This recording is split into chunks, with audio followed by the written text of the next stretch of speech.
It's home inspection day. Today we're off to a home inspection with our buyers, and we're going to meet our inspector Edgar there. Edgar has agreed to actually be on camera and tell us a few pointers of what he looks for in a home inspection. So this is going to be interesting. This will explain a whole bunch of things that I frequently talk about while we're on home inspections. So you're going to see firsthand where we're going and what we're doing. So let's get her done. You often hear me talk about when we do home inspections. I just want to be clear, I am not a home inspector. I do attend them, but I am not the one who performs them. We have a licensed home inspector doing these inspections. Today we are here with our home inspector Edgar from Canadian Residential Home Inspection Services, and he is going to show us a few points on what key areas he looks for and how they go about doing their protocol for in the inspection. We're going to do the electrical panel, we're going to do the sump, and we're going to show you a little bit about possible plumbing leaks and how they detect those. So let's go.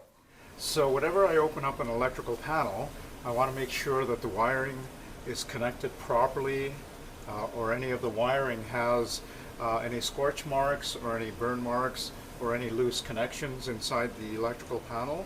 We also want to check to make sure that the wiring connected to these breakers are properly sized. So for instance, on a 40 amp breaker, we want to see what we call the gauge of wiring, an 8 amp gauge wiring connected to a 40 amp. If you have a thinner wire connected to a 40 amp breaker, that would indicate that you're going to be allowing too much current inside the wiring, and there's a potential for a fire hazard. So you're making sure the wire is gauged properly for the breaker. Exactly. Okay.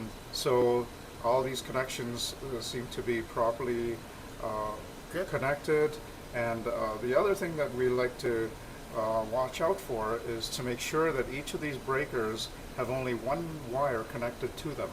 And if you have two wires connected to a breaker, that's what we call double tapping, and that's also a potential for a fire hazard. Right. Yeah. And like you mentioned, scorch marks, you would see like a burn on or a melting on the coating of the wire. Exactly. So typically when we see scorch marks, that means that it's either a loose connection or overheating or the breaker like is that. Not doing its job. Exactly. Okay. Right. Good. Well, thank you.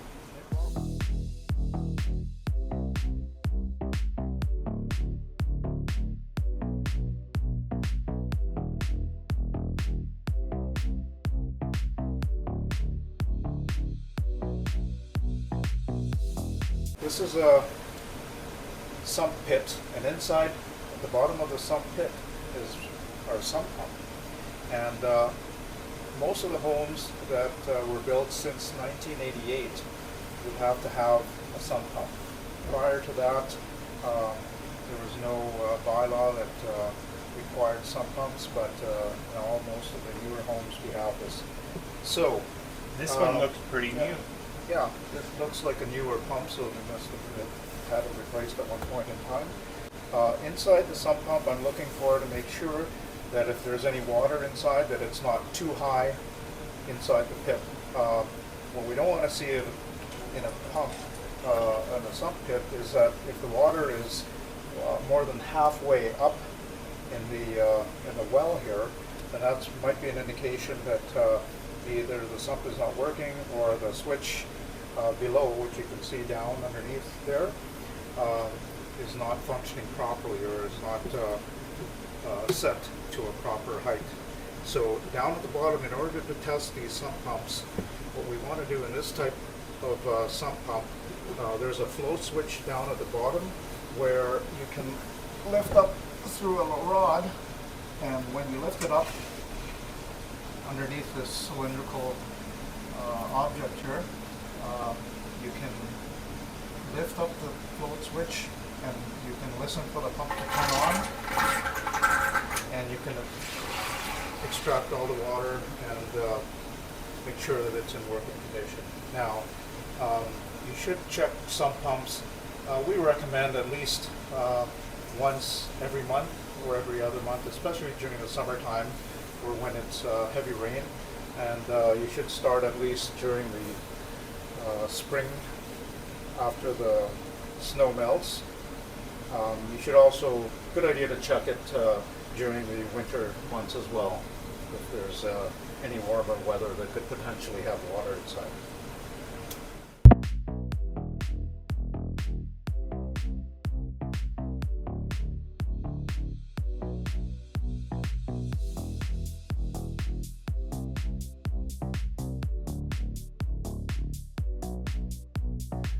We want to see if it's been repaired or if it is still existing. So this is what this camera does.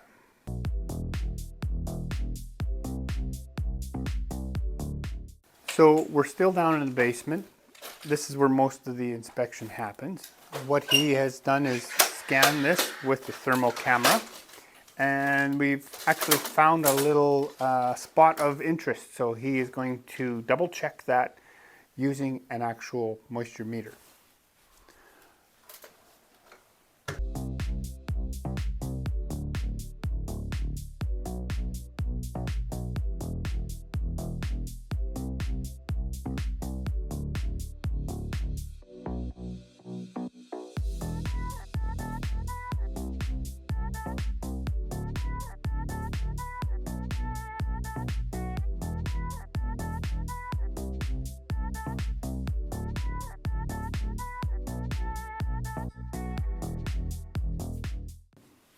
Yeah, and then all of these, where these stains were with that fancy moisture meter, that's all dry too, I imagine.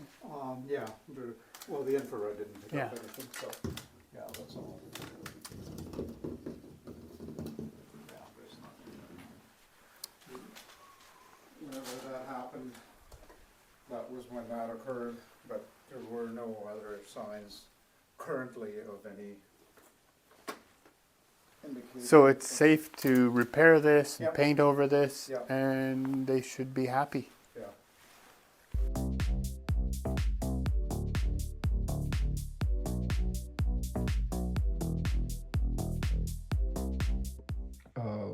Cluttered for me to actually Hampered. get on top with my ladder to look at the attic hatch as well. The attic didn't seem to be too bad. There's a All right, so the importance of a home inspection, the best money you're ever going to spend. What do you say? Yeah, what you don't know or what you can't see, you don't know and you can't see. And it's very, very important that you hire a professional, such as a home inspector, to find all these deficiencies that you can't with your own, Uncle. knowledge. Yep. Your own uncle that knows, I mean, we can see stuff on the surface, but we can't see those things in behind a breaker panel or with that fancy infrared camera. And, he's licensed to take all those things apart, so he's not going to blow the place up or burn the place down, right? Yep, for sure. So best money you're ever going to spend on a home inspection.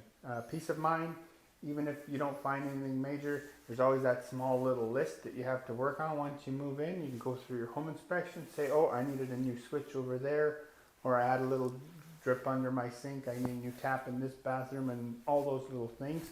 It's gold. All right. Thank you again for watching, and have a good day. Bye for now.